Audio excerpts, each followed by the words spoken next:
Welcome to QC Quick Chat, where we bring you conversations with QC leadership, employees, and team members. My name is Ara Kerr, Vice President of Driver Services and Marketing. Today we have our special guest. We're going to ask him to give us his name, your role, how long you've been in your industry of expertise, and how long you've been at Quality Carriers. I'm Scott Hunt, Vice President of Fleet Operations. Been in the industry 35 plus years and been here just over 6. Awesome. So as many of you already know, for those who don't know, we always like to start our quick chat series with a little icebreaker. And so our icebreaker question is, if you had to choose a lane as a driver, which lane would you choose and why? So we're talking dedicated, OTR, that type of thing. You know, if I was young with children, I would choose dedicated because you can kind of plan to that.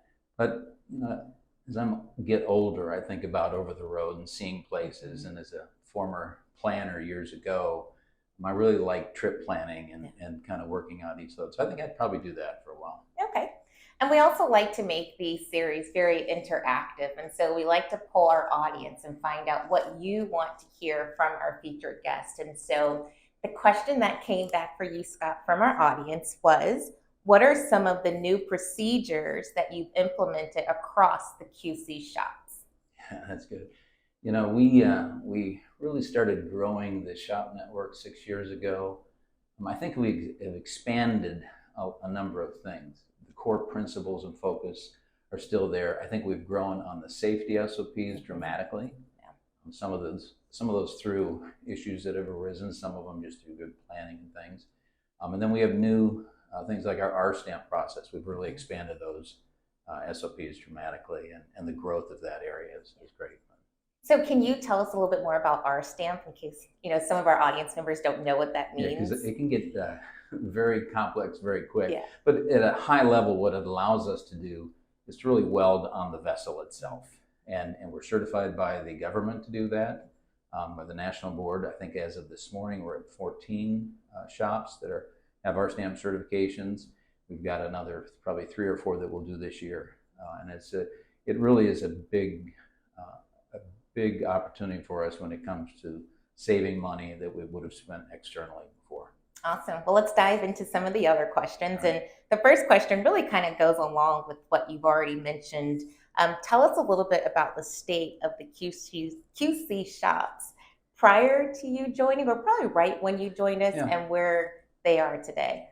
So I think, when Randy first talked to me about taking on the project, we had 3 originally when I was an affiliate, because I was with an affiliate carrier prior to coming on board here. And I think they were kind of the grandfathered shops in Albany, Delaware, and Bristol. We've grown to 54. We've actually been over that. We've closed a couple of shops or combined them, but we're 54 shops today, and that includes the West Coast as well. So growth number one, and we've gone from a handful of mechanics and shop staff to, again, as of this morning, I think 274, and then there's some leadership on top of that.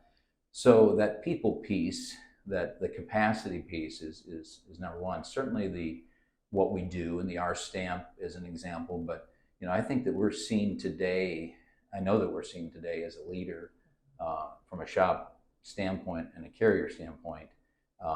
We were just kind of scratching the surface before, and frankly, I think we're still kind of scratching the surface. But it's that growth that's really the massive change. Awesome. So tell us a little bit how your world changed after we were acquired by CSX.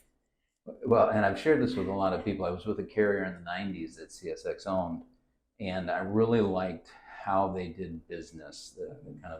We had founding principles and some key things that we did from just how you operate business. And so when I found out CSX was coming, I was really pretty pleased. Now, we in the shop network spend a lot of money. Sean's team spends it from a capital standpoint on tractors and trailers. We spend it with small vendors and parts folks all over the place. And so having that parent company that had the stability that CSX has really made our lives easier as far as operationally day-to-day out in the field. And certainly it's created the opportunities that we see through the ISO project and we're actually doing work with CSX on some of their light duty equipment as we speak in Bedford Park. So awesome. many changes. Yeah, I would say so. You Yeah. get an opportunity to work on some of their equipment. Exactly. And I think these are things that we really didn't anticipate 6 years ago. Yeah. And that just is the openness to change. Yeah, absolutely. You mentioned kind of your staff and the growth with your staff, right? And so we are extremely committed to our efforts with Women in Trucking. Mm-hmm. We are honored to be a top place for women to work in transportation. Tell us a little bit about the opportunities for women in some of the, I guess, the non-traditional roles, like the mechanics or the shop managers. And tell us a little bit about your team's efforts in making sure that there's that diversity in those roles. Well, first of all, as a father of 4 daughters, I pretty much, and they've taught me this, that they can do anything they want. There you go. Better than me. But we just love the opportunity to bring women into non-traditional roles. Now, again, I've got 2 directors, Jenna and Amy, that obviously have grown up in the industry, and they set the standard as far as I'm concerned. And we've got other. Tracy Smith is my manager of fleet ops support. These are key roles in what we're doing. We've hired a number of female mechanics. Recently talking to a female welder. I love that because I think that it creates more capacity. I know they're out there, and I think it is non-traditional, so it's actually getting people to recognize that they can do that, and it's wide open for us. So. Yeah. Brings a different look to the shop and the environment in terms of just getting more than one person's viewpoint and opinion on how things. It's no different than a corporate role where you need that diversity to kind of grow and excel and to grow even stronger. So.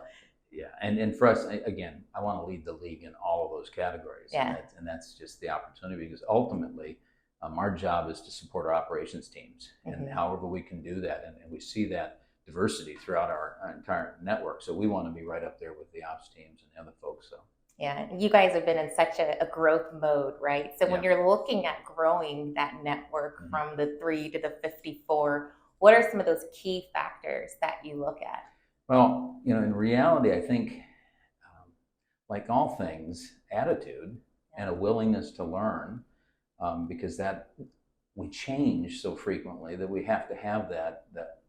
For somebody who's looking for the same thing every single day, trucking is hardly the right place for them, whether it's operations or maintenance, whatever. So, finding those people that actually thrive in that environment is ideal. And I think, folks with a mechanical background. Now, in what we do with the tank, the hazardous materials, we really put a lot of focus on our trailer mechanics with the supply chain issues we saw in kind of post-COVID world. Our tractor mechanics were certainly challenged as well as we had older equipment.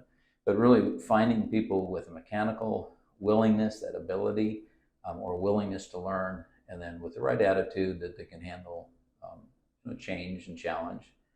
That's the right fitting. And some of my favorite stories are folks that have gone from a helper position into technician, mechanic, shop lead, shop manager, regional manager. I love those stories. Yeah. That growth opportunity is huge. Yeah. And with our growth, it really means it creates an opportunity for internal growth as well into those positions. I love the fact that a lot of our shop leadership were turning wrenches 3, 4, 5, 6 years ago, and it gives them that opportunity. Absolutely. And I know from a recruiting standpoint, there's always the top 3 things we hear from candidates. What are my income opportunities? What are the lanes? And then your equipment. Yep. If the wheels aren't rolling, they're not generating income. And so obviously there's a huge focus by QC to continue to grow those networks and to make that shop experience more efficient and probably a lot speedier for our drivers as well, so they feel confident that we're going to get them back on the road as safe as possible. I mean, the driver, the operations team is our customer,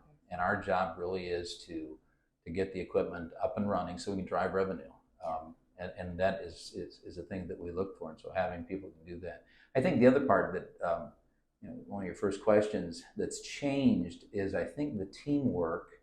First of all, my job, I'm not an expert in pretty much any of those things. My job is to point a lot of people the same direction and find the safest way to do what we do to support our team profitably. And so we really want to make those decisions. But working, again, with the safety team, with the operations team, with the systems IT teams, all those things together and create an environment where people do understand they have to work together. So we have a team of people, and I think maybe that's the other part that's really changed.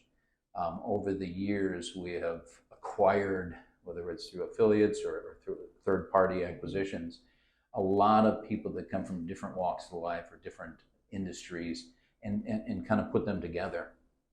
And having them work together as part of the QC team really is, I think, where we've really been successful. Yeah, and you're often on the driver calls. So you're working with not only ops, and you are right there and you have a direct line to the drivers and you feel some of their frustrations. And I mean, on the call, you get a resolution or you get a next plan, a next step of action right there on the call. So while you're working with other departments, the number one customer, your driver, you are dialed in right there. Well, again, 35 plus years of this, it's really supporting the driver. And ultimately, I use the football team analogy, and you could use anyone, but the guy that's getting tackled on the field, that's our driver. Yeah. And they're the ones that do the work. Our mechanics are right there with them because they're, again, the ones that risk their hot eyes and hands and fingers and lives. We have to understand, they're the ones that drive the revenue. Right. But I've been doing that for 35 years, and I just consider that, again, I'm not an expert, I'm still learning, I'm a slow learner, but it's important to make sure we understand what we're doing, why we're doing it. Absolutely. Well, we thank you so much for joining us for a quick chat. And thank you, our audience, for joining us as well. Don't forget to go back and visit some of our previous episodes with our president, our CFO, our recruiting manager. Lots of great quick chats. We look forward to seeing you in the next episode. Have a great day.